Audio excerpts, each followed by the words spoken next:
ដែលកំពុងតែមានរដ្ឋប្រហារនៅក្នុងជួរបកចិនឧត្តមសេនីយ៍ចាងយូចាត្រូវលើកសោថាបានចាប់ខ្លួនក៏ប៉ុន្តែភាសាផ្លូវការរបស់បកកុម្មុយនីសចិនថាដាក់នៅក្រោមការស៊ើបអង្កេតឧត្តមសេនីយ៍លុយចិនលីដែលជានាយសេនាធិការកងទ័ពក៏ដាក់នៅក្រោមការស៊ើបអង្កេតដែលសន្មតថាចាប់ខ្លួនដូច្នេះនៅទីក្រុងប៉េកាំងតាមប្រភពទម្លាយតាម Netizen បានឲ្យដឹងថាទីក្រុងប៉េកាំងពោពេញទៅដោយរថពាសដែករថយន្តកងទ័ពហើយនឹងកងទ័ពដែលស្លៀកពាក់ខោអាវប៉ារ៉ាចាញ់ទៅក្នុងតាមផ្លូវនានានៃតំបន់សង្កាត់នៅក្នុងទីក្រុងប៉េកាំងហើយទីក្រុងមួយដែលនៅជាប់នឹងទីក្រុងប៉េកាំងប្រមាណជា8គីឡូម៉ែត្រក៏មានកងទ័ពនៅច្រើនហើយកងទ័ពប្រជាជនចិនត្រូវដាក់នៅក្នុង martial law គឺកងទ័ពត្រូវគោរពច្បាប់អាជ្ញាសិទ្ធិតែស្ថានភាពនៅក្នុងប្រទេសចិនមិនទាន់ច្បាស់លាស់នៅឡើយទេតាមប្រភពពីកាសែតនៅក្នុងប្រទេសអាមេរិកដែលជិតស្និទ្ធនឹងប្រជាជនចិនគឺសារព័ត៌មាន Epoch Times គឺសារព័ត៌មាន Epoch Times នៅក្នុងប្រទេសចិនក៏បានផ្សាយកិច្ចការមួយចំនួនទាក់ទងនឹងព្រឹត្តិការណ៍នេះនៅឯតៃវ៉ាន់កំពុងតែតាមដានហើយកងទ័ពតៃវ៉ាន់ត្រូវដាក់នៅក្នុងភាពប្រុងប្រយ័ត្នកម្រិតខ្ពស់នៅប្រទេសជប៉ុនកងទ័ពជប៉ុនត្រូវបានដាក់នៅក្នុងកម្រិតខ្ពស់កងទ័ព Indo-Pacific ក៏បង្កើនការយកចិត្តទុកដាក់លើស្ថានភាពនៅប្រទេសចិនកងទ័ពនៅកូរ៉េខាងត្បូងនិងកូរ៉េខាងជើងត្រូវដាក់នៅក្នុងកម្រិតខ្ពស់ក្នុងគោលដៅនេះដែលត្រូវពិនិត្យមើលថាតើនរណាកំពុងកាន់អំណាចនៅស្រុកចិនដូចម៉ាឡេបាននិយាយចឹងគឺគេតាមដានមើលថាតើនាយករដ្ឋមន្ត្រីនៃប្រទេសអង់គ្លេសលោក Starmer ថាតើនឹងធ្វើទស្សនកិច្ចនៅប្រទេសចិននឹងកើតឡើងដោយផ្ដាច់នៅក្នុងពេលនេះគឺយើងតាមដានមើលអំពីអ្វីដែលកើតឡើងនៅក្នុងប្រទេសចិនក្នុងទស្សនកិច្ចរបស់លោកនាយករដ្ឋមន្ត្រីដែលទៅដល់ប្រទេសចិនលោក Starmer បានធ្វើដំណើរទៅដល់ប្រទេសចិនហើយតាមរបាយការណ៍ថ្ងៃទី28ខែមករានេះគឺជាទស្សនកិច្ចនាយករដ្ឋមន្ត្រីដំបូងចាប់ពីខានជួបគ្នាតាំងពីឆ្នាំ2018មកដូច្នេះបើគិតពី2018មកវា6បូក2វា78ឆ្នាំមកហើយការទៅដល់ប្រទេសចិនយើងឃើញរូបភាពដែលនាយករដ្ឋមន្ត្រីចិនបានទៅដល់នាយករដ្ឋមន្ត្រីអង់គ្លេសបានទៅដល់ប្រទេសចិនលោក Keir Starmer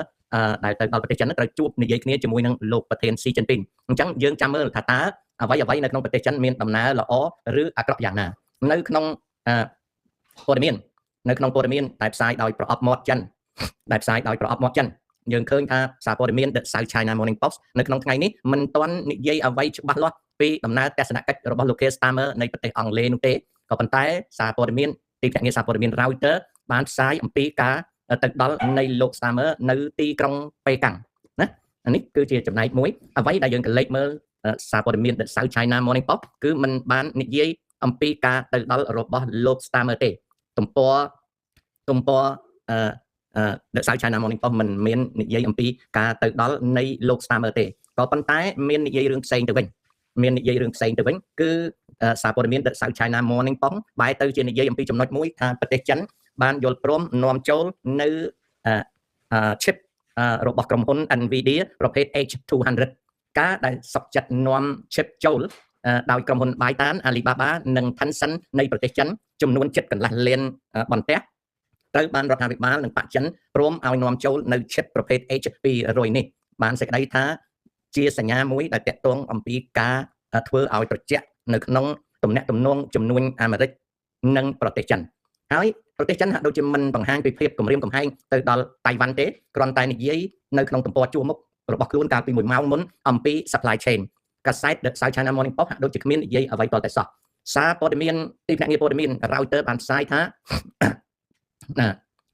ចិនបានទទួលស្វាគមន៍ដំណើរទស្សនកិច្ចរបស់លោក Keir Starmer នៅពេលដែលលោក Starmer បានធ្វើដំណើរទៅប្រទេសចិនដើម្បីផ្ដល់សញ្ញាឲ្យលោក Trump បានដឹងអំពីលក្ខណៈដែលប្រទេសអង់គ្លេសនឹងពង្រីកទំនាក់ទំនងពាណិជ្ជកម្មនៅពេលដែលទទួលនៅគេហៅការរាក់ទាក់មិនល្អពីប្រទេសដែលជិតស្និទ្ធជាងគេគឺអាមេរិកលោក Starmer បានបង្ហាញការមិនសប្បាយចិត្តចំពោះលោក Donald Trump លើពាក្យសម្ដីបន្តបង្អាប់កងទ័ពអង់គ្លេសទាក់ទងនឹងប្រតិបត្តិការនៃសម្ព័ន្ធមិត្ត NATO ក៏ដូចជាការអន់សម្ព័ន្ធចិត្តចំពោះភាពចលាស់បាសរបស់លោក Trump លើពាក្យសម្ដីទាក់ទងនឹង Greenland ដំណើរទស្សនកិច្ចរបស់នាយករដ្ឋមន្ត្រីនៃប្រទេសអង់គ្លេសនេះរឿងអ្វីមិនសំខាន់ជាជាងចាំមើលថាតើលោកស៊ីជីនពីងនឹងចាញ់មកជួបណាលោកស៊ីជីនពីងនឹងចាញ់មកជួបលោក Starmer ដោយអាការៈដូចម្ដេច អាការៈដូចម្ដេចពីព្រោះអ្វីដែលគេចង់ដឹងជាងគេក្រៅពីទស្សនកិច្ចរបស់នាយករដ្ឋមន្ត្រីអង់គ្លេសគឺស្ថិរភាពនៃការកាន់អំណាចរបស់លោកស៊ីជីនពីងវិលត្រឡប់មកទីក្រុងប៉េកាំងកងទ័ពជាច្រើនបានចូលទៅក្នុងទីក្រុងប៉េកាំងដើម្បីពង្រឹងសន្តិសុខចំពោះអង្គការបកហើយទីក្រុងដែលនៅជិតក្រុងប៉េកាំងក៏ដាក់សុទ្ធតែជាទាហានយើងមិនទាន់ដឹងយ៉ាងណាទេគ្រាន់តែមានព័ត៌មានមួយលេចចេញមកថានៅថ្ងៃទី30ខែមករាខាងមុខនេះនឹងមានការប្រជុំការិយាល័យនយោបាយនឹងមានការប្រជុំការិយាល័យនយោបាយនៅថ្ងៃទី30ខាងមុខណា the 30th of January នឹងមាន Politburo meeting គេហៅថាកិច្ចប្រជុំនៃការិយាល័យនយោបាយដែលគេបានផ្សាយថានឹងធ្វើឡើងនៅក្នុងគណៈកម្មាធិការការិយាល័យនយោបាយទាំង29រូបនៃបកកុម្មុយនីសចិនមានប្រធានគឺលោកស៊ីជីនពីងយើងចាំមើលថាតើកិច្ចប្រជុំនៅថ្ងៃទី30ខែមករាឆ្នាំ2026ខាងមុខនេះណាពីថ្ងៃខាងមុខនេះតើនឹងមានអ្វីកើតឡើងព័ត៌មានមួយទៀតបាននិយាយអំពីទស្សនកិច្ចរបស់លោកនាយករដ្ឋមន្ត្រីអង់គ្លេសក៏ប៉ុន្តែអត់ទាន់ចាញ់ស្អីច្បាស់លាស់ទេគ្រាន់តែនិយាយថាលោក Keir Starmer នឹងធ្វើទស្សនកិច្ចនៅថ្ងៃទី28នេះរហូតដល់ថ្ងៃទី31ខែមករានៅទីក្រុងប៉េកាំងនិងទីក្រុងសាំងហៃនៅពេលដែលខ្ញុំបើកព័ត៌មានពិសេសរបស់ The South China Morning Post ព័ត៌មាន update blank សូមបញ្ជាក់ថាខ្ញុំមិនមែនមើលកាសែត The South China Morning Post ធម្មតាទេគឺខ្ញុំ subscribe ទៅ South China Morning Post Plus នៅពេលដែលខ្ញុំចុចទៅ South China Morning Post Plus ខ្ញុំឃើញ update យឺតជាទីបំផុតដូច្នេះហើយនៅពេលដែលខ្ញុំមើលទៅក្នុងកាសែត South China Morning Post យើងឃើញថា update យឺតជាទីបំផុតមិនដឹងជាមកពីហេតុអីទេអ៊ីនធឺណិតខ្ញុំ 1GB 1 gigabit per second ណាដូច្នេះហើយនៅក្នុងការដែលធ្វើ update នេះតែកាសែត The China Morning Post កំពុងតែបង្ហាញអំពីភាពមិនសូវច្បាស់លាស់ក្នុងការដែលជួបគ្នាឥឡូវនេះមានរូបភាពរបស់លោកប្រធានស៊ីជីនពីងឈរជាមួយនឹងនាយករដ្ឋមន្ត្រី Starmer ណាក៏ប៉ុន្តែរូបនេះមិនមែនរូបថ្ងៃទី28នេះទេណាមិនមែនរូបថ្ងៃទី28នេះទេគឺជារូបដែលបានថតជាមួយគ្នាកាលពីខែណាថតជាមួយគ្នា2ខែណាថតជាមួយគ្នា2ខែវិច្ឆិកាឆ្នាំ24រូបនេះមិនមែនរូបថ្ងៃទី28ទេបាទរូបនេះមិនមែនជារូបថ្ងៃទី28ទេបាទហ្នឹងគឺជាចំណុចណាបងប្អូនឃើញខ្ញុំដេញមួយនោះចាញ់ណាវាការទុកមិនសក់ចិត្តរឿងអាកម្មវាសនាណាពួកអាក្មេងចោលមកសៀតអត់នេះវាត្រូវការតែម្យ៉ាងទេវាត្រូវការតែម្យ៉ាងទេបងប្អូនវាត្រូវការស្ដាប់យល់ជេរគ្នាអញ្ចឹងខ្ញុំដេញអាឆ្កែនឹងចាញ់អាមួយឈ្មោះអាយតាដូរីឃើញខ្ញុំដេញចាញ់បាទអញ្ចឹងប្រាប់ពួកអាក្មេងៗបាទឯងចង់ស្ដាប់អាសនាជេរអញទៅស្ដាប់អាកម្មវាសនាឯងបាច់មកប្រាប់អញទេពួកឯងនេះសាច់ចង់លឺអញជេរអាសនាអញគង់តែជេរអាសនាទេអាសនាអញនិយាយលេងមួយវាអញអាណិតវាផងព្រោះវាឡើងទៅព្រះហើយព្រោះខ្លាចគេចាប់ដាក់គុកនោះវាឡើងទៅព្រះដូច្នេះឯងកុំបាច់មកទូជំរាបចង់ស្ដាប់អញជេរអាសនានោះអញបាច់ជេរអាសនាទេអញអាណិតវាទេណាប៉ុន្តែធម្មតាវាធ្លាប់មេពុកហើយនឹងមេប៉ាដូច្នេះហើយត្រូវតែឲ្យវាជេរអញលេងចឹងហើយមើលមានអាណាមួយមកនិយាយប្រាប់រឿងអាសនាទេអញដេញក្បាលឲ្យចាញ់ណាឃើញអាមួយឈ្មោះអីអាយតាដូរីតាឃើញទៅបាត់ទេបងប្អូនឃើញទេគាត់មកប្រាប់ខ្ញុំថាអាសនាជេរខ្ញុំឲ្យទៅបាត់ពីព្រោះខ្ញុំអត់ត្រូវការជេរបចោអីទេណាខ្ញុំដឹងថាអាសនាវាជេរខ្ញុំប៉ុន្តែវាជេរខ្ញុំមិនឲ្យធ្វើម៉េចក៏វាញីចឹងណាវាញីចឹងត្រូវជេរចឹងវាទៅខំប្រឹងទៅយកអា post ខ្ញុំនិយាយពីលោកហ៊ុនសែននេះយកមកឲ្យវាអត់ចេះអានភាសាខ្មែរខ្ញុំបងដូច្នេះហើយគឺថាពួកអស់ហ្នឹងពួកអាអ្នកមកទូជំរាបខ្ញុំរឿងអាសនាជេរខ្ញុំវាចង់ស្ដាប់ខ្ញុំជេរអាសនាអញ្ចឹងបើសិនជាពួកឯងចង់ស្ដាប់អញជេរអាសនាដេញក្បាលឲ្យចាញ់ពីshowអញប្រាប់ឯងហើយឯងក៏មកទូជំរាបអញអាយុ73ឆ្នាំអញមិនភ្លើតាមឯងទេអូខេប្រាប់ឯងហើយឯងក៏មកអីតាអីកម្មវាសនាជេរតែឯងមិនបានទេតែមកដល់ដេញទៅផ្ទះឡើយដេញចូលដេកឡើយមក10កន្លះយប់មានអាណាហត់មកទៀតទេអញដេញក្បាលឲ្យបើឯងចង់ស្ដាប់អញជេរអាសនាអញមិនត្រូវជេរអាសនាទេអាណិតវាផងទៅក៏រស់សប្បាយអញនិយាយឈ្មោះវានឹងនិយាយត្រង់អញគ្មានខ្លាចមុខអាសនានឹងទេតាំងពីនៅ LDP រហូតដល់ LDP តាំងពីអាសនានៅជាប្រធាន LDP រហូតដល់អាសនាឡើងទៅជាព្រះ LDP រហូតដល់ LDP អញក៏មិនដែលញាក់នឹងពួក LDP ឯងទេណាប៉ុន្តែឯងណាឯងបើថាឯងមកចាក់រុកអញជេរអាសនាដើម្បីឯងស្ដាប់សប្បាយអញដេញឯងទៅផ្ទះអូខេឯងកុំខានអញណាអញ្ចឹងព័ត៌មានទាក់ទងអំពីរដ្ឋប្រហារនៅប្រទេសចិនគឺមានតែប៉ុណ្្នឹងឯងណាបងប្អូនបាទមានតែប៉ុណ្្នឹងឯងណាឥឡូវនេះគឺត្រឡប់មកនិយាយអំពីរឿងចក្រពង្គភូវនីតហើយនឹងស្ដេចសែនកំពុងតែដាក់យុទ្ធសាស្ត្រឲ្យកូនចូលទៅក្នុងសមាជិក BOP គេហៅថា Board of Peace ណាចូលជាសមាជិក BOP ដែលឥឡូវនេះឃើញស្ថានទូតអាមេរិកបានប្រកាសថាប្រទេសកម្ពុជាទៅជា BOP ណាតាមខ្ញុំយល់គឺចង់ BOP ក៏ដោយ BO ផោមក៏ដោយបើហ៊ានតែប៉ះគ្នាជាមួយថៃវាយប្រកាសទៀតថៃអត់ខ្លាចវាយទេពីព្រោះអាមេរិកមិនមែនយើងទៅចូល BOP ជាមួយអាមេរិកហើយអាមេរិកលើកតបមកការពារកម្ពុជាទេកុំភ្លើណាអាមេរិកត្រូវដឹងណា BOP នេះណាគឺជាអង្គការដែលកំពុងតែបបក់ឲ្យបណ្ដាប្រទេសបបក់ដូចបបក់អង្កែបចឹងឲ្យបណ្ដាប្រទេសណាចូលរួមជាមួយដើម្បីប្រទេសហ្នឹងត្រូវបង់លុយហើយនៅពេលដែលបង់លុយហ្នឹងទើបគេការពារប្រទេសហ្នឹងអញ្ចឹងបើខ្មែរមានប្រេងកាតរាប់ម៉ឺនលានបារ៉ែលក្នុងមួយថ្ងៃណាមានឧស្ម័នធម្មជាតិរាប់ម៉ឺនលានម៉ែត្រគូបណាមានលុយច្រើនអាហ្នឹងគេការពារបើអត់មានទេសៀមវាយប៉ោមខោតាដែរហ្នឹងអូខេណាយ៉ាងច្រើនគេជួយស្ទូចហ៊ុនសែនទៅតុបមកឡើងទៅហើយបើសិនជាត្រង់គាត់នៅកាន់ BOP ហ្នឹងបើត្រង់គាត់កាន់ BOP ហ្នឹងថ្ងៃក្រោយហ្នឹងក៏រត់ពីណាត់ពីណៃដូចគ្នាពីព្រោះរឿងនេះវាជារឿងថ្មីចេះដែលមិនដែលធ្លាប់មាននៅក្នុងពិភពលោកដូច្នេះកុំច្រឡំថាចូល BOP ហ្នឹងគេការពារនោះមិនតាន់បង់លុយឲ្យគេផងទេណាមិនតាន់បង់លុយឲ្យគេផងទេគេកាន់តែហៅទៅទេណាហើយណាមួយទៅរហូតមកដល់ពេលនេះហ្នឹងសមាជិកចូលរួមក្នុង BOP ហ្នឹងវាអត់មានប្រទេសដែលអភិវឌ្ឍផ្នែកឧស្សាហកម្មនិងសេដ្ឋកិច្ចបច្ចេកវិទ្យាទេដោយសាររឿងនេះផែនការ BOP ហ្នឹងតាមមើលទៅជាផែនការដែលដើរទៅមុខយ៉ាងយឺតឬក៏អាចដួលតែម្ដង ផែនការហ្នឹងមិនទាន់ចាញ់ទេមិនមែនថាឲ្យតែនយោបាយដាក់ចាញ់ទៅវាជោគជ័យទេសំខាន់ណាបងប្អូនរឿងលុយណាភាសាអេស្ប៉ាញគេហៅ dinero ណា it's money ណាចិនគេថាឈីនណាយកច្រើនណាវាអត់មានណាតែអត់មានលុយគឺអត់ទៅរួចទេហើយលោកតាត្រង់នេះគឺច្បាស់មុខសញ្ញាគាត់គឺថាមិនមែនកទួតត្រាំមិនមែនស្វាយត្រាំទេគឺត្រាំយកលុយទេហ្មងតែអត់លុយអត់មានទេហើយចិត្តនឹងនយោបាយរបស់លោកត្រាំក្នុង24ម៉ោងណាដូរ30ដងអូខេដូច្នេះហើយកុំច្រឡំជាមួយគាត់រឿងអីក៏ដោយវាស៊ីសងទេមិនមែនថាអូយើងទៅចូលអត់បង់លុយគេមកការពារយើងចូលខុសតំណងណាអូនណាឲ្យដឹងផងគណៈកម្មការទីប្រឹក្សាសន្តិភាពនេះមិនមែនរក្សាសន្តិភាពទេ money talk ណា money talk អាស្អីនោះវកអត់លុយអត់មើលមុខទេនឹងសុំកុំច្រឡំឲ្យសោះណាសុទ្ធតែថាកន្លែងខ្លួនឯងមិនច្រើនដូចខ្ញុំទេខ្ញុំច្រើនជាងខ្ញុំឃើញមួយឯងថតមកហើយវាអត់ទៅមានតកតែខ្ញុំនេះវាធ្លាក់វាក្រាស់ជាងខ្លួនឯងបន្តិចទេប៉ុន្តែសុទ្ធតែតកវាកកហ្មងវាសុទ្ធតែ IC snow អញ្ចឹងទៅវាបាក់ទៅដែរ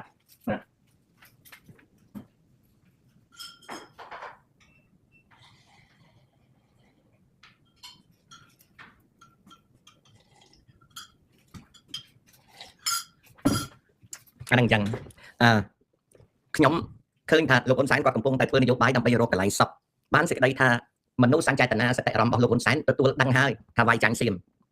អាមួយឈ្មោះអាទូចសុកឬក៏ហៅថាពងតូចអាមួយឈ្មោះអាទូចសុកហៅថាពងតូចមិនមែនសុកទូចទេណាសុកទូចពងរៀងធំ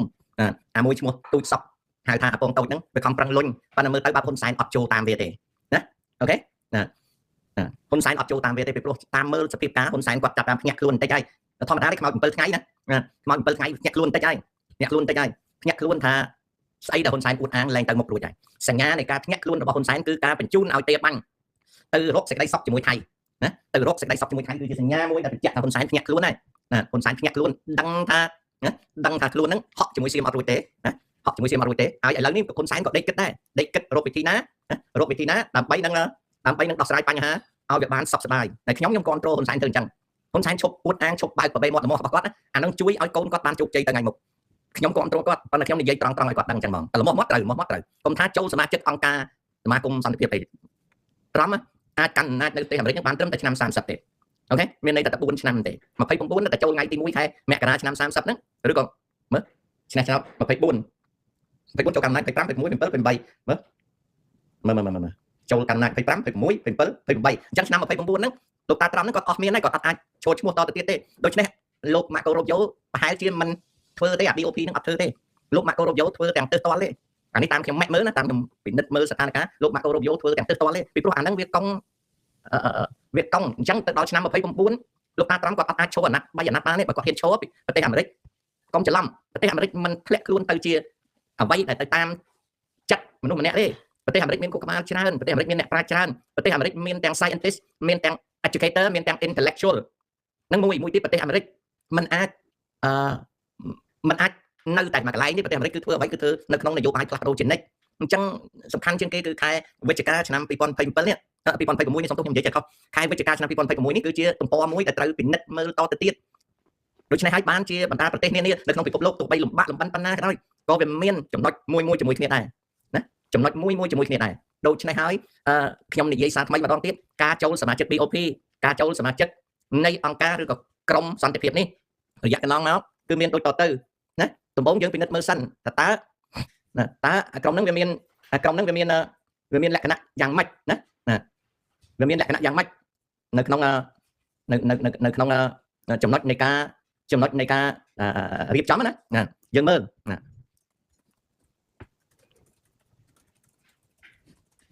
លសិនយើងមើលថាការប្រកាសនៅទីក្រុង Davos ថ្ងៃ22ខែមករានៅទីក្រុង Davos នៅពេលកិច្ចប្រជុំនៃ Economic Forum នៅ Davos Switzerland នៅក្នុងហ្នឹងការប្រកាសហ្នឹងតើការប្រកាសហ្នឹងបង្កើតបាននៅគណៈកម្មាធិការសន្តិភាពអាហ្នឹងហៅតែក្រុមប្រឹក្សាមិនត្រូវទេ board ហ្នឹងគឺគណៈកម្មការណា board of peace ណាគឺថា board of peace is a new international organization គឺជាអង្គការអន្តរជាតិថ្មីមួយដែលបង្កើតឡើងដោយលោកប្រធានាធិបតី Donald Trump aim at promoting peace មានគោលបំណងដើម្បីនឹងលើកតម្កើងនូវសន្តិភាព overseeing ceasefire ពិនិត្យមើលការឈប់បាញ់ and coordinating post conflict reconstruction និងចាត់ចែងពីការស្ដារឡើងវិញនៃប្រទេសដែលបញ្ចប់សង្គ្រាម initially center on Gaza Strip ដែលយកចិត្តទុកដាក់ទៅលើការស្ដារឡើងវិញនិងអភិវឌ្ឍតំបន់ Gaza ដែលជាបន្ទះដីក្រោយពីសង្គ្រាមរវាងអ៊ីស្រាអែលនិងអាម៉ាស់ក្នុងគោលដៅនេះគឺបង្កើតបាននៅគណៈកម្មការមួយហៅថាគណៈកម្មការនៃសន្តិភាព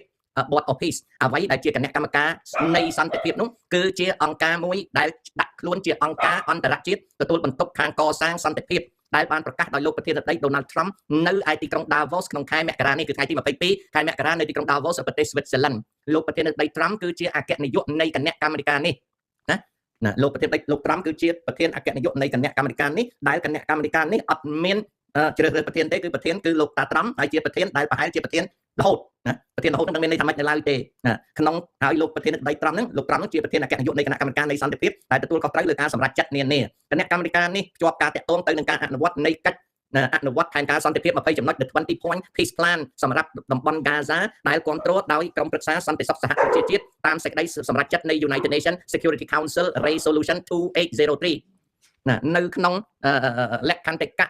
ដែលបានរៀបរាប់គឺមានដូចតទៅគណៈកម្មាធិការនៃសន្តិភាពនេះគឺត្រូវបានទទួលនៅការចេញសេចក្តីអញ្ជើញឲ្យចូលរួមក្នុងរយៈពេល3ឆ្នាំដោយអត់គិតលុយប្រទេសទាំងឡាយអាចនឹងបន្តកាន់កាប់កៅអីជាសមាជិកនៃគណៈកម្មការនេះដោយបរិច្ចាគជាទឹកប្រាក់ចំនួន$1000 លានក្នុងឆ្នាំទី1ណាមានប្រទេសច្រើនជាង20ប្រទេសបានចូលរួមមានប្រទេសពីមជ្ឈមបូព៌ាអាស៊ីអឺរ៉ុបអាហ្វ្រិកអាមេរិកឡាទីនបានចុះហត្ថលេខាចូលរួមជាសមាជិកនៃគណៈកម្មាធិការសន្តិភាពមួយនេះក៏ប៉ុន្តែបណ្ដាប្រទេសអឺរ៉ុបខាងលិចដូចជាចក្រភពអង់គ្លេសកាណាដាបានដកខ្លួនមិនហ៊ានចូលរួមទេសមាជិកអគ្គនាយកទទួលបន្ទុកកិច្ចការនេះដឹកនាំដោយលោក Trump ហើយនឹងមានអសរជនទៅជុំវិញ Trump ធ្វើការដូចជាលោក Marco Rubio, Jared Kushner លោក Tony Blair និងអច័យបាងកាជាដើមគោលបំណងនិងគោលដៅរបស់គណៈកម្មាធិការសន្តិភាពនេះគឺនឹងត្រួតត្រាមើលកិច្ចឈប់បាញ់និងផែនការសន្តិភាពនៅ Gaza ទំនាក់ទំនងជាមួយនឹងការអភិវឌ្ឍសេដ្ឋកិច្ចនិងស្ដារឡើងវិញនៅតំបន់ Gaza ក្រោយសង្គ្រាមហើយនឹងជំរឿនយកធនធានអន្តរជាតិទៅប្រើក្នុងការកសាងតំបន់ Gaza គណៈកម្មការនៃសន្តិភាពនេះក៏មានការរិះគន់ថាជាគំនិតនិងនយោបាយរបស់លោក Trump ផ្ទាល់ខ្លួនដែលវាប៉ះទង្គិចទៅនឹងអង្គការអន្តរជាតិដូចជាអង្គការសហប្រជាជាតិជាដើមណា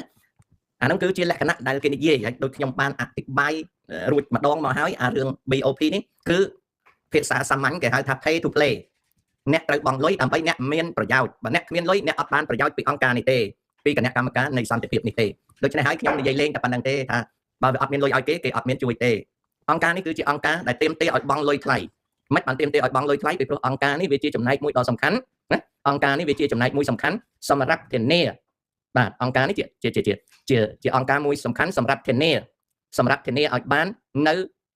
សុវត្ថិភាពរបស់ប្រទេសឧទាហរណ៍ដូចជាតៃវ៉ាន់ជំនួសសន្ធិសញ្ញាសន្តិភាពសន្ធិសញ្ញាយោធាជាមួយនឹងតៃវ៉ាន់អាចចូលជាសមាជិក BOP នេះហើយសមាជិក BOP នេះនឹងជួយពង្រឹងការការពារតៃវ៉ាន់ប្រឈមមុខនឹងការគំរាមកំហែងរបស់ចិនក៏ប៉ុន្តែតម្លៃនៃការបង់ប្រាក់នឹងវារាប់ម៉ឺនលានដុល្លារអាចដល់10000លានមិនត្រឹមតែ1000ទេបើមានលុយទៅធានាបានបើអត់លុយទេអត់ធានាបានទេដូច្នេះហើយអ្វីដែលហៅថាគណៈកម្មការនៃសន្តិភាពនេះយើងអាចប្រើពាក្យមួយម៉ាត់ទៀតគេហៅថាក្លឹបប្រាក់1000លានបើប្រទេសណាឧទាហរណ៍ខ្ញុំឲ្យឧទាហរណ៍បងប្អូនយល់ប្រទេសកូវេតកាលសាដាមហ៊ូសេនវាយចូលប្រទេសកូវេតហើយប្រកាសប្រទេសកូវេតហ្នឹងថាជាអាណាខេត្តរបស់អ៊ីរ៉ាក់នៅពេលហ្នឹងលោកប្រធានាធិបតី George Bush បានលើកទ័ពទាំង10000នាក់ធ្វើប្រតិបត្តិការ Desert Storm ប្រតិបត្តិការព្យុះនៅក្នុងរហោឋានណាដើម្បីវាយសាដាមហ៊ូសេនឲ្យបាក់ទ័ពដកថយទៅវិញហើយរំដោះប្រទេសកូវេតមិនបានជាអាមេរិកបើកប្រតិបត្តិការសឹក Desert Storm ទី1វាយសាដាមហ៊ូសេនឲ្យដកទ័ពចេញពីអ៊ីរ៉ាក់ណាឲ្យដកទ័ពចេញពីអ៊ីរ៉ាក់ឆ្លេសោះហើយតែមិនបានជាអាមេរិកលើកទ័ពទាំង10000នាក់ទៅវាយសាដាមហ៊ូសេនពីព្រោះអីពីព្រោះប្រទេសកូវេតហ្នឹងមានកុងត្រាធានាសុវត្ថិភាពរបស់ខ្លួនដោយពួកកូវេតហ្នឹងមេដឹកនាំកូវេតហ្នឹងបង់លុយរាប់ពាន់លានដុល្លារណាអូខេបង់លុយរាប់ពាន់លានដុល្លារគឺមិនដឹងជាប្រមាណពាន់លានដុល្លារទេអាច100,000 លានឬ200,000 លានគឺបង់ដាច់អញ្ចឹងហើយបានជាមេដឹកនាំកូវេតណាពេលដែលសាដាមហ៊ូសេនលើកទ័ពមកវាយយកកូវេតពួកអាប៉ោងហ្នឹងនាំគ្នាមកដេកធ្វើគ្នានៅអេជីបមកដេកធ្វើគ្នានៅជ័រដានមកដេកធ្វើគ្នានៅម៉ូរ៉ូកូអាខ្លះមកដេកធ្វើស្រីពួកសក់ពណ៌តុងដែងនៅប្រូណេអាខ្លះទៅដេកនៅប៉ារីសអាខ្លះទៅដេកនៅលន់ដនអាខ្លះដេកនៅញូវយ៉កមិនបានពួកអាមេដឹកនាំកូវេតហ្នឹងវាអត់ខ្វល់ពីព្រោះប្រទេសវាទាំងមូលហ្នឹងវាចុះកុងត្រាសម្ងាត់ជាមួយអាមេរិកត្រូវតែលើកទ័ពទៅការពារវាអាហ្នឹងគេហៅថា pay to play ណាតែមិនមែន play ទេ pay for protection គឺកូវេតវាបង់លុយរាប់រយពាន់លានឲ្យអាមេរិកលើកទ័ពទៅទាំងដុលហើយមិនមែនបង់វាមុនហើយហ្នឹងវាលើកទ័ពទៅវាយហ្នឹង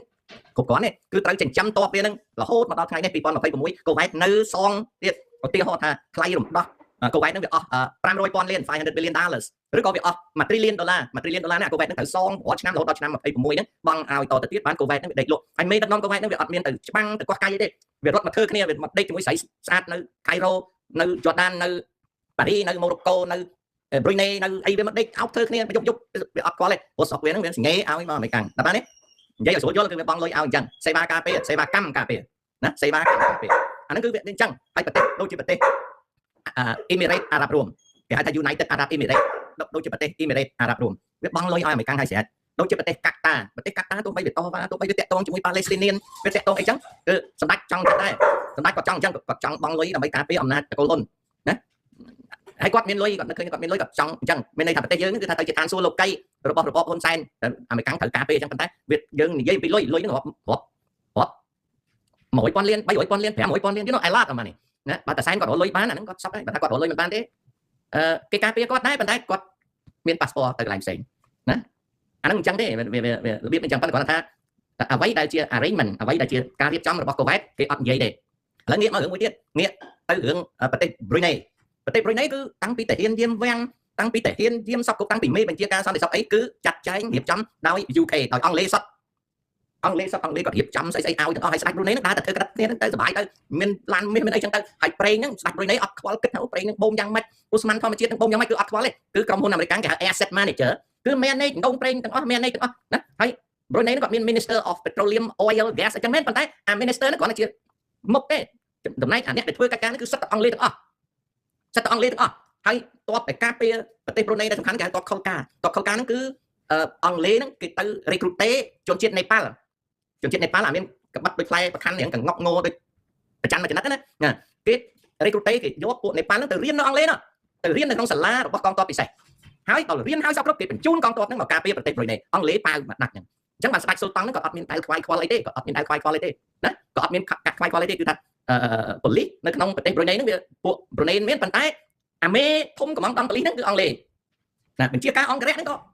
៏នេប៉ាល់ចឹងមែនប៉ុន្តែមេអង់គ្លេសហើយអាការចាត់ចែងដងប្រេងហ្នឹងអង់គ្លេសហើយអាវិនិយោគលុយដែល Brunei មានស្ដេចស៊ុលតង់ហ្នឹងគាត់មានរាប់ពាន់លានហ្នឹងអង់គ្លេសវាគេហៅ asset manager ប្រែជាភាសាខ្មែរគេហៅថា manager ចាត់ចែង content គេទទួលទាំងអស់រស់អញ្ចឹងអូខេហើយចុះស្ដេចថៃវិញស្ដេចថៃក៏មិនដូចស្ដេចខ្មែរដែរឥឡូវខ្ញុំនិយាយឲ្យដឹងរឿងស្ដេចថៃវិញស្ដេចថៃណាលុយមាន 70,000 លាន 78,000 លានស្ដេចថៃលុយនឹងណៃណាលុ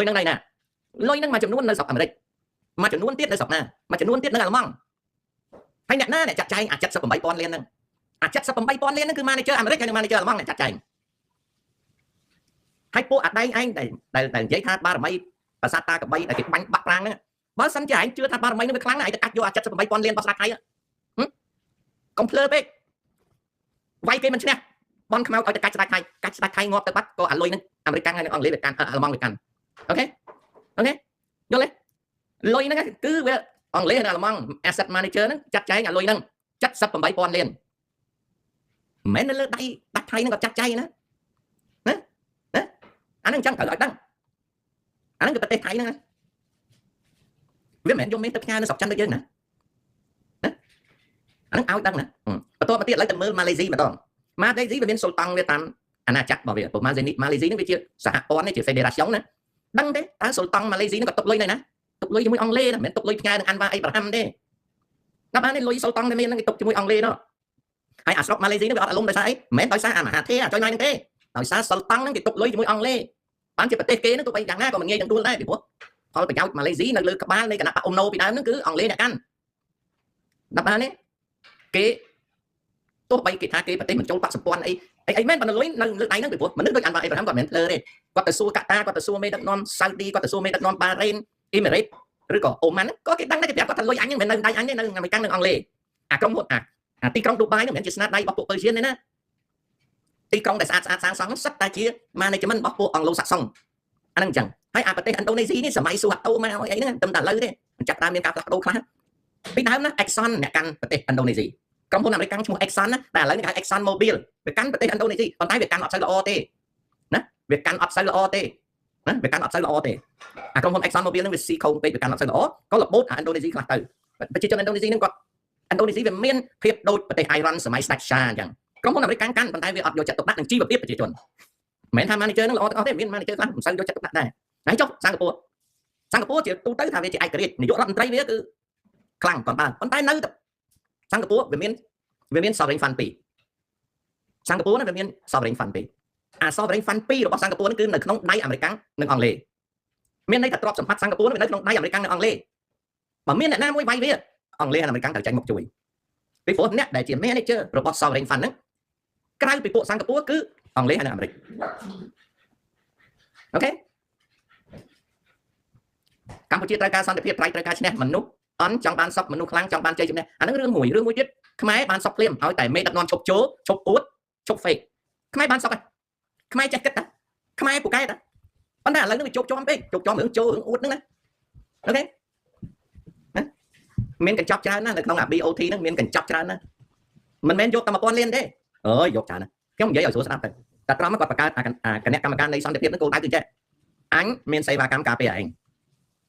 ណាបើឯងទិញកញ្ចប់ការពារអញការពារឯងណាអូខេអាហ្នឹងចឹងមិនបាច់ខ្លាចទេអា BOP ហ្នឹងណាគឺគេមានដូចយើងតារាងម្ហូបអញ្ចឹងបើយើងចង់ស៊ីអាម្ហូបឆ្ងាញ់យើងបង់ប៉ុណ្ណេះយើងចង់ដំបូងយើងបង់1000លានវាជា security insurance អូខេអាហ្នឹងអញ្ចឹងគឺថាកម្ពុជាយើងឲ្យតែមានលុយវាបានសក់ហើយតែអត់លុយទេហើយបើយើងចូលយើងមិនរកលុយណាបានតែចូលណាបងប្អូនដែលឃើញអាចូលណារកលុយបានក្រៅពីលក់គេម៉ែឪចាយទេមើលឆ្លើយមើលមុននឹងចប់មកវគ្គនេះបងប្អូនដែលឃើញនៅក្នុងលោកនេះអាមនុស្សណាដែលវាស៊ីចូលវារកលុយចាយluônវាបានក្រៅពីវាលក់គេម៉ែឪវាចាយលក់ប្រទេសលក់ជាតិចាយវាមានតែលក់គេម៉ែឪចាយតែអស់គេម៉ែឪចាយវាលែងចូលហើយណាអាហ្នឹងអញ្ចឹងឲ្យវាដឹងរឿងតែចូលហ្នឹងគឺមនុស្សចូលរកស៊ីបានបើយើងបើកមុខរបរហើយយើងកន្លែងតែចូលមុខរបរយើងដួលយើងមានលុយឧទាហរណ៍យើងមានលុយ1លានយើងចេះតែប៉ាវគេតិចផឹកតិចស៊ីតិចជប់លៀងវាអស់លុយដូចអាលេងណាវត្រាអញ្ចឹងឃើញអាលេងណាវត្រាទេតែវាដើរបោកគេបោកឯងដល់វាបោកគេបោកឯងអស់វាផឹកស៊ីឃើញអស់អត់មានផ្ទះឲ្យគេទេហ្នឹងអាលេងណាវត្រានេះហើយអាសនានេះវាមិនចូលវាសិតតែយន្តការ8ចំណុចអីយើង LDP យើងតែទិញដីម្ដុំកសាង LDP កសាងម៉ែវាអីឥឡូវនៅប្រទេសស្រីណាឃើញទីបំផុតទេឃើញទីបំផុតកំណើតនឹងវាអន់ទេវាមានទៅណារួចក្រៅពីនៅឲ្យក្មេងធ្វើបាយឲ្យច្រំនៅប្រទេសស្រីសប្តាហ៍នេះខ្ញុំកុំតែបានឆ្កែហ្នឹងកុំអីរស់មិនបានណាអាហ្នឹងអញ្ចឹងត្រឡប់មកវិញគណៈកម្មការនៃសន្តិភាពហ្នឹងគឺថាជាគណៈកម្មាធិការដែលរកស៊ីលក់ការធានាសុវត្ថិភាពលក់ការធានាសន្តិសុខអ្នកឯងមានលុយទិញអ្នកឯងបានសេវាកម្មអាគណៈកម្មការសន្តិភាពនេះគឺ commercial ណាពាណិជ្ជកម្មមិនមែនជាគណៈកម្មការមនុស្សធម៌ទេអូខេមិនមែនជាគណៈកម្មការមនុស្សធម៌គណៈកម្មការ you pay you get coverage អាហ្នឹងគឺជារបៀបរកស៊ីចក្រពត្តិអាហ្នឹងអញ្ចឹងនឹងខ្ញុំនិយាយប្រាប់ថាឲ្យតែមានលុយឲ្យតែសែនគាត់មានលុយឲ្យតែមានលុយបង់គេអាចការពារអំណាចតកូលហ៊ុននៅប្រទេសកម្ពុជាបានគេអាចការពារបានប៉ុន្តែគេអត់ការពារទឹកដីទេណាឧទាហរណ៍រឿងសមុទ្រអីអាហ្នឹងដោះស្រាយគ្នាទៅឧទាហរណ៍ថាយួនវាទាស់គ្នារឿងសមុទ្រយើងដឹងហើយស្រាច់ថាយួនមានអ្នកប្រាជ្ញនៅក្នុងច្បាប់សមុទ្រអាមេរិកអត់ទៅការពារទេមានលុយក៏អត់ការពារសមុទ្រដែរលើកលែងតែដងប្រេងណាលើកលែងតែដងប្រេងដូចអញ្ចឹងហើយបានថៃវាអត់ខ្លាចអាដីពីដែនទឹក 27000 គីឡូម៉ែត្រកន្លះហ្នឹងវាដាក់សិទ្ធិក្រុមហ៊ុនអាមេរិកនៅហ្នឹងហើយដល់ដាក់ក្រុមហ៊ុនអាមេរិកបើសិនជាតែសែនគាត់មានលុយបង់1000លានហើយគាត់ឲ្យអាមេរិកទៅជួយអាមេរិកអត់ជួយទេអាមេរិកថាដោះស្រាយគ្នាទៅហើយដោះស្រាយគ្នាទៅហ្នឹងអាសៀមវាប្រាប់ថាខាងហ៊ុនសែនឯងយក30ទៅខ្ញុំយក7ខ្ញុំយក70ណាចំនួនអត្តសិនណាវាឲ្យសុកអានហ្នឹង30ទៅ40ប៉ុន្តែកុំមីសយ៉ងរត់ការអីដាក់ក្រុមហ៊ុនអាជីវកម្មអីលើវាហើយអាថ្លៃចាយវាលើកុងត្រាអីហ្នឹងបងឲ្យអត្តសិនអានេះជាសេវាកម្មហើយសល់ប្រហែលយកមកចែកឲ្យខាងកម្ពុជា30អាសុកអានវាមិនទាន់ព្រមវាងាប់មកទៅឥឡូវហ្នឹងឲ្យតែបាន30តែសែនព្រមហើយព្រោះត្រូវការលុយយកមកចាយតែខំប្រឹងអនុម័តច្បាប់សមុទ្រ UN clause នេះដោយសារអីដោយសារខ្លាចសៀមវាអត់ចែកបានប្រញាប់ឲ្យនាងមួយទឿនៅសភាហ្នឹងនាងអេឈ្មោះរីហ្នឹងលើកដៃទាំងអស់គ្នាទៅកុំអីមិនអនុម័តច្បាប់ហ្នឹងទេពីព្រោះអីពីព្រោះកាលណាអនុម័តច្បាប់ហ្នឹងតែកាលណាអនុម័តគឺត្រូវតែព្រមជាមួយយួនព្រមជាមួយនឹងថៃប៉ុន្តែតែប្រញាប់អនុម័តច្បាប់ហ្នឹងពីព្រោះអីពីព្រោះខ្លាចលោកបាត់អា30ហ្នឹងទៅណាបាត់អា30ទៅណាអូខេបាត់អា30ហ្នឹងទៅក៏វាពិបាកណាអាហ្នឹងអញ្ចឹងតែគិតចង់បានហ្នឹងគឺចំណែកសម្រាប់ការមានបានរបស់ពួកគាត់ហ្នឹងទេកុំអីហ្នឹងអាច្បាប់ហ្នឹងនៅប្រែតហ្នឹងរហូតអាច្បាប់សមុទ្រអនុសញ្ញាសហប្រជាជាតិច្បាប់សមុទ្រឆ្នាំ82ដែលហៅថា UN class ហ្នឹងណាតែបញ្ញាធ្វើហ្នឹងរឿងហ្នឹងទេខ្លាចវារបូតបាត់អត់បានចែកសៀមវាយកទាំងអស់ណាអាហ្នឹងអញ្ចឹងអត់ទេធ្វើអីក៏ដោយតច្រកបានធ្វើតច្រកបានធ្វើហើយធ្វើយឺតទៀតឧបមាថាឥឡូវហ្នឹងសៀមវាឲ្យ30ខ្ញុំតាមខ្ញុំគិតណាតែសែនគាត់យកឲ្យ30ហ្នឹង300,000លានដកសហុយអស់ 1000 លាននៅសល់ឬក៏ដកសហុយអស់ 20,000 លានឬក៏ 30,000 លាននៅសល់ 270,000 លានណាដកថ្លៃឈ្នួលទៀតនៅសល់ 200,000 លានយកអា 200,000 លានហ្នឹងចែក30តែសែនយកហើយរឿងអីមិនយកណាដើម្បីយកអាហ្នឹងទៅបង់អាថ្លៃការពារនោះអញ្ចឹងសៀមវាអទេវាត្រេកអរណានៅពេលដែលហ៊ុនម៉ាណែតចូលគណៈកម្មការសន្តិភាពហ្នឹងវាអ វាថាឃើញទេទៅរកលុយណាបានដើម្បីបង់ថ្លៃការពារអញ្ចឹងតើតែចរចាជាមួយវាលើសមុទ្រចរចាជាមួយវាលើសមុទ្រវាឲ្យ30ត្រូវតែព្រមណាតើត្រូវតែព្រមហ្នឹងបានតែ30ហ្នឹងយកទៅការពារអំណាចខ្លួននៅស្រុកខ្មែរណាហើយសៀមក៏វាអត់វាយដែរបើវាបាន70ហើយវាវាយរំម៉ែវាឆ្ងាញ់មាត់ហើយចំណែកយួនវាយក 60% នៃតំបន់ទឹកប្រវត្តិសាស្ត្រពីព្រោះបើសិនយកច្បាប់សមុទ្រអានខ្លះទៅអនុវត្តវាត្រូវទទួលស្គាល់បន្ទាត់អេគីឌីស្តានហើយការទទួលស្គាល់បន្ទាត់អេគីឌីស្តានខ្មែរគ្មានអ្នកប្រាជ្ញវាស់ទេអញ្ចឹងសៀមអាតំបន់ដែនទឹកប្រវត្តិសាស្ត្រហ្នឹងយួនតំបន់ដែនទឹកប្រវត្តិសាស្ត្រវាយក 60% ទៅទេថ្ងៃក្រោយទៅបានតែប៉ុណ្្នឹងអារឿងជាប់លេខ1ជាន់ក្បាលខ្មែរគឺជាប់លេខ1អារឿងជាប់លេខ1ចេះតែជាប់លេខ1ប៉ុន្តែរឿងអស់គឺអស់នៅតែអស់អញ្ចឹងហើយបើមិនអស់ណាបើគេមិនឲ្យតែខ្ញុំគ្រប់គ្រងថាវាចប់ទៅឈប់តែចូលទៅបានហើយអារឿងបាត់ដីគ្មានបានមកវិញទេណាអាសំរាំងស៊ីអាយុ70 ថ្លៃនៅតប៉ែហ្នឹងដោយសារអីដោយសារវាដឹងថាហ៊ុនសែនរលុយបានអញ្ចឹងហើយវាខំប្រឹងធ្វើកិច្ចការប្រើហ៊ុនសែនក៏លោបានមកមកវាមិនខ្វល់ដល់ស្រុកខ្មែរប្រកាសទៅណាទេអារាំងស៊ីនេះណាខ្មែរមិនទាន់ញាក់ខ្លួនទេអាអ្នកបម្រើរាំងស៊ីក៏មិនទាន់ញាក់ខ្លួនអាអ្នកលុយពងហ៊ុនសែនក៏មិនទាន់ដឹងរឿងសំខាន់ជាងគេគឺរឿងគេដែលកាត់លុយយើងនេះដឹងតែឡាមណាបានស្រាផឹកទៅបានវិទ្យាកោះទៅយកនេះទៅតែប៉ុណ្ណឹងណាអូខេអានេះតែប៉ុណ្ណឹងវាត្រូវតែចែកគេណាចែកគេខ្មែរយើងអាហ្នឹងរឿងកំសាន្តណាបងប្អូនអ្វីដែលខ្ញុំលើកយកមកនិយាយគេហៅថារឿងព្រេងកំសាន្តវាតែប៉ុណ្ណឹងអូខេអញ្ចឹងខ្ញុំជូនមកវគ្គហ្នឹងទេខ្ញុំសំលេសិនខ្ញុំទៅរកស្អីធ្វើសិនណាបងប្អូនអាប់ដេតរឿងស្រុកចិនចាំមើលនាយករដ្ឋមន្ត្រី Keir Starmer ហ្នឹងគាត់ជួបស៊ីជីនពីងយ៉ាងម៉េចហើយនឹងរឿងចក្រពងភូមិនីតហើយនឹងស្ដេចសង្គ្រាមសែនហ្នឹងតែប៉ុណ្ណឹងតើគេលួចអស់ពីឃ្លាំងបានទៅរកច្បាប់ណារកច្បាប់អូកម្ពុជាឥឡូវហ្នឹងកំងយន្តហោះពីចិន 1000 គ្រឿងពីបារាំង 1000 គ្រឿងពីអាមេរិក 2000 គ្រឿងកំងអស់ហើយចៅអារឿងយន្តហោះហ្នឹងចៅឯងចាំតែមើលទៅពលានយន្តហោះអាចគោខេត្តកណ្ដាលហ្នឹងតិចទៀតយន្តហោះចម្បាំងពេញចៅឯងណាអាឡារ៉ាត់ធីណាអត់បាត់សួរទេយន្តហោះជាង 5000 គ្រឿងទិញឲ្យអស់ហើយណាអូខេយន្តហោះ 5000 គ្រឿងណាយន្តហោះ 5000 គ្រឿងទិញឲ្យស្រេចកូនកុំភ័យអារឿងយន្តហោះហ្នឹងខ្ញុំប្រាប់ទៅបន្តិចទៀតគេដាក់យន្តហោះលក់នៅផ្សារដើមគោថ្មីមិនមែនធម្មតាទេប្រទេសយើងគឺជាប្រទេសអ្នកចាយអ្នកប្រើប្រាស់យើងមានលុយគ្រប់គ្រាន់ហើយអ្នកបើកយន្តហោះយើងអត់ចាំបាច់រៀនទេកូនយើងជួលអាមេរិកមកបើកយន្តហោះតែម្ដងអូខេនេះវាមួយទឹកទិញហើយសប្ងៃទៅមើលតាមទឹកសមុទ្រគេដាក់ដើមម្សៅពីបៀមដើមម្សៅគេមុតតាមឆ្នេរសមុទ្រនេះចាប់នោះអាហ្នឹងនេះវាមួយទឹកខ្មែរណានេះវាមួយទឹកខ្មែរឃើញយួនទៅបើកឲ្យដងតិចទៅមកនៅមុខកែបដល់គេមកដាក់ចង្អុយងុយណាគេហៅអីអូនឯងមើលនងសាទីអ៊ីតុយដោះពុកចង្អុយងុយបងស្មានទៅនៅក្នុងខោអូនឯងមើលនងសាទីអ៊ីតុយដោះពុកចង្អុយងុយពីព្រោះពុកគាត់កំពុងតែទិញវាមួយទឹកហើយតែស្អីក៏មានដែរលុយណាអីក៏មានដែរណាបន្តិចទៀតខ្មែរបានជីចានច្រើនគ្នាមិនបានខ្មែរបានជីចានច្រើនគ្នាពីព្រោះកូនខ្មែរតិចសួរតាឯងដឹងស្គាល់អេលៀនទេបន្តិចទៀតចៅឯងទៅជាអេលៀនជីអីជីថាហោះរៀងដូចចានអញ្ចឹងតិចទៀតចៅឯងតិចទៀតបានជីចានអូយខ្ញុំមានពូម៉ាក់ឈ្មោះអាសឿនឥឡូវវាជីចានហើយតាតាមតើពួកវាខ្លាយទៅជាអេលៀនណាចៅមួយទៀតពូម៉ាក់ខ្ញុំឈ្មោះវាអាសេងជីចានបាត់ហើយតាវាខ្លាយទៅជាអេលៀនហើយហើយចុះអ្នកមានមិនអត់ជីអ្នកមានវាល្ងងវាអត់ចេះជីចានហើយចុះកូនមន្ត្រីធំវាល្ងងវាអត់ចេះជីចានកូនអ្នកស្រុកអត់មានជីចានតអញ្ចឹងទៅយូរអាចៅថាតានិយាយត្រូវនៅស្រុកខ្មែរពួកខ្ញុំសិតតែអេលៀនណាពួកខ្ញុំសិតតែអេលៀនមិនទាន់រៀនចប់ថ្នាក់ទី12ទេខ្លាយទៅជាអេលៀនបាត់ជីចានណាអានឹងអញ្ចឹងបងប្អូនអញ្ចឹងខ្ញុំជម្រាបលា